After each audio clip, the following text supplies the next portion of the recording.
Happy Sunday. I've had a lot of questions lately saying like, why don't you wear hats anymore? I'm like, because I would die. It's really freaking hot here. I'm sweating like a whore in church. Anyway, still got the plague. It's not the Rona. I've tested negative a bunch of times. Got the flu, and it won't give up. It's holding on. But I'm fighting. I'm still going to have a little bit of fun. I can't just lay around all day. I'll lose my freaking mind. Anyway, so I decided what's the easiest thing I could do today to the Cholo Vicla bike and still not die, you know, that kind of thing. And I decided, let's do the damn wheel.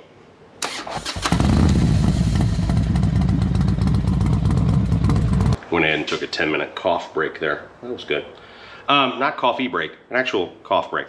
So this Heritage had, I'll show you. Just go ahead and throw my back out real quick.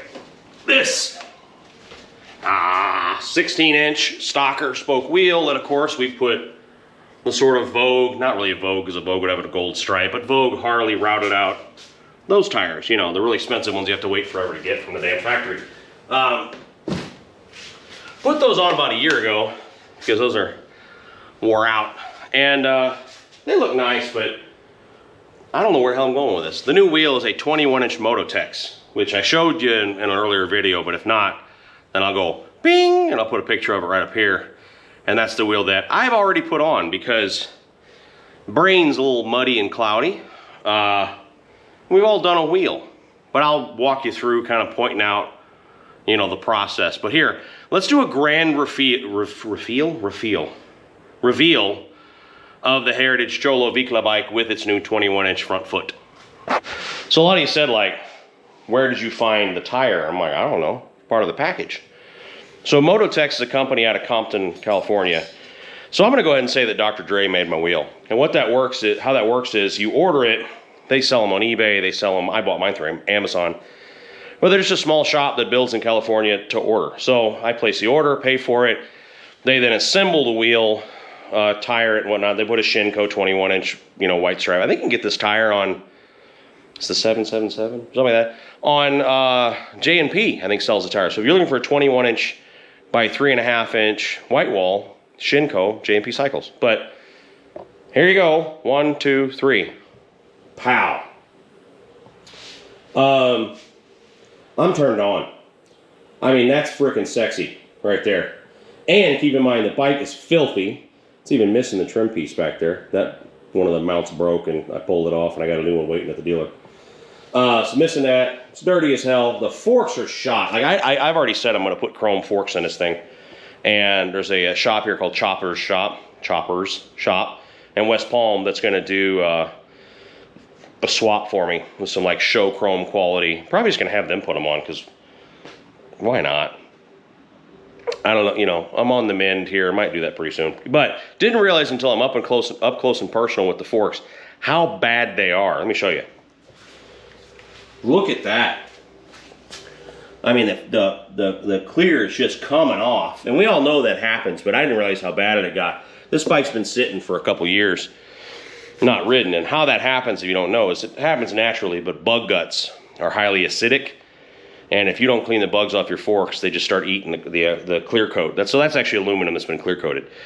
And the clear, sorry, the clear, once it starts popping, it's just like an illness. It just goes through the clear and pops it all off. So it's just, I mean, you can rub this stuff and it just starts coming off, you know. So yeah, the clear is absolutely shot. So we're gonna change those legs and the uppers here locally here pretty soon. But look at that, man. That wheel is just badass. I've always thought, one of the things that I wasn't crazy about this bike, I hope I don't offend anyone out there, is I always thought this Heritage was a little, not exactly tough looking. You know what I mean? Like it was always, my dad's style or his preference was always to be more 50s looking, white walls, Elvis, blah, blah, blah. Not me, not my thing, but we always did whatever he wanted. And I think that she's gained a set of cojones with that front wheel. Bars are coming off right now. Mrs. Monkey has been kind enough to offer me the kitchen counter to go ahead and rewire, so I'll show you real quick. That's all the wires I'm extending. That ain't bad. A lot of you have commented below their experiences as well. This is the newest bike I've ever put bars on. So I've done Dynas and Softails always that like early mid 2000s, and then the oldest one I did was my old 95. And the old 95 was the worst. I mean, I think there were wires in there that told the other wires what to do. Like there are more wires than switches in that. I don't understand how the hell that worked. It looked like Medusa's hair inside there. And that was a mess, but got it done. And my 08, 06, 04s, all the same sort of generation. Quite a few more wires than this. Some of you said it's the whole CAN bus system they use now, but there's only 1, 2, 3, 4, 5 wires on this side, and I can't imagine it'd be much more than on the other side. So that ain't gonna be bad. I went with the LA Choppers kit this time, and I'll show this in the video when I do the wire install, but it's not as, like Burley. I've always used Burley kits in the past. And in the Burley kit, you would take the plug, which is bigger than these, and you would de-pin the plug. So you'd actually pluck out the little pins, and you'd leave the pins on the wire. And in the Burley kit, the extensions for the wires would have females for those pins. So you would stick the pin in and then, you know, heat shrink it. So that's actually how you extend the wire. No soldering, nothing like that. Kind of a cool system the way it works. Like you stick that sucker in there, heat shrink it, and you're done. Always worked really well for me. The LA Choppers kit, wiring is perfectly matched and all that stuff, no concerns, but it is a cut off the plugs, solder them onto the new ones. And that's, I wouldn't call it disappointing, but more work and more of a pain in the ass. So I did invest in these guys, which are, I don't know what company it is, but I had like 900 positive reviews on Amazon, but it's Ticon. So it's the ones that are rubber and soft solder in there, and you just heat gun it. The whole thing bonds the two together supposedly really well. So that's gonna be pretty nice. I'll tackle that today, but honestly, that's about it. Let me know what questions you might have down below. I have not ridden it yet because the tank isn't on it. If you have noticed, it doesn't so much run right now because that's over there. Anyway, but I can tell you that up on the lift, wheel spins fine, spins true. I use these adapters to raise the fenders, which I'll put the link down below. These are the Amazon special XT MMT 904 quadrant period /12, whatever the hell the name of the company is. Like 20 bucks. Nice piece of chrome. Seem to be well made. They raised the fender just about an inch, you know. So I had some earlier feedback of people saying, "Don't raise your fender. You know, it'll hit the trees." I think that's a problem on Road Kings, because if I hit the top of the fender with that bar, something has gone wrong.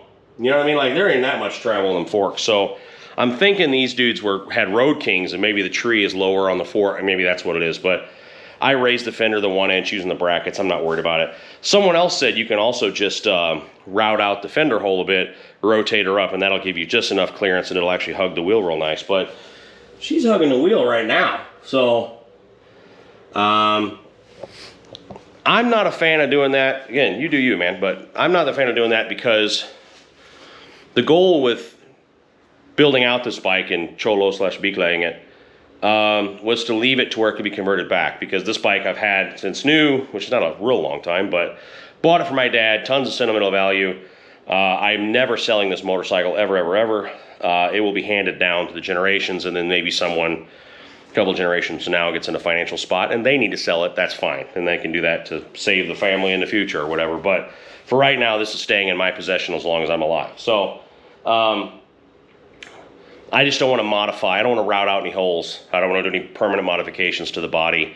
Even version 2.0 of this bike, one of the reasons I'm doing it that way is we're going to change the body. So, you know, we're going to change everything several months down the road with all new parts that have been custom painted, because I want to preserve the original tins. They're going to get wrapped in bubble wrap. They're going to go up in the cemetery of motorcycle parts where there's multiple Harley bodies up there, and it's going to keep growing. Someday, you know, I'm going to die. Someone's going to sell this house, and they're going to find the, you know, the honey hole of Harley parts up in the attic. But so these parts are staying unmodified, not screwed with, and that's just the way I want to do it.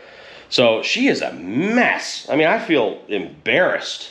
Good God, look at this. Look at, you know. Whew. If I don't have to permanently do it, I'd like to put one of those freight train nacelles on here. I'll put a picture of what I'm talking about right here. But a freight train nacelle was the sort of old school FL, you know, housing that, you know, integrated the headlight into the trees kind of look. I don't know. We'll see. That could be something that could be cool or not. I don't know. Also have some new lighting. I haven't done those yet, but I will. Custom Dynamics sent me some cool, the color Pro Glow lights, the headlight, the passing lamps, new turn signals. We're going to put a hover light kit on this thing eventually just because they offered it. And I said, sure, I'll do it, you know, and we'll do that probably, you know, down the road. But sorry, I feel like hell and sound like crap today and my brain is not firing on all cylinders. But there you go. So there is, if you're curious about, woo, let me fall over here. Curious over converting your 16-inch stocker on a Heritage to a 21, it's painless. Pop up your fender for 20 bucks. Those brackets I'll put down below.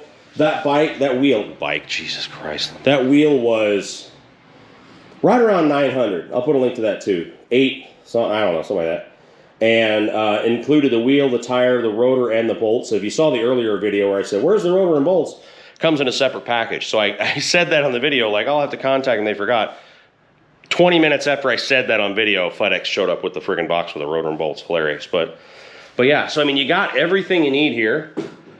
You can see that your stock caliper goes right on. Everything just mounted right up. I mean, it really is just a 21-inch wheel that'll pop right on your stock Heritage. And there you go. This is a 14 bike, so this should be the same wheel back to 07. Just make sure you get a wheel that is an ABS wheel because the bearing size is different, axle and spacer situation. I think the hub's a little different. Anyway, so just if you have an ABS bike, make sure that you get an ABS wheel. But yeah, there you go. Links will be down below. Let me know what you think, thoughts, concerns. Someone out there is going to say, I hate that wheel. Well, then don't get one. Here's my feedback for you. So there you have it. There you are. Looking pretty slick. We'll talk real soon. Take care of each other. Bye.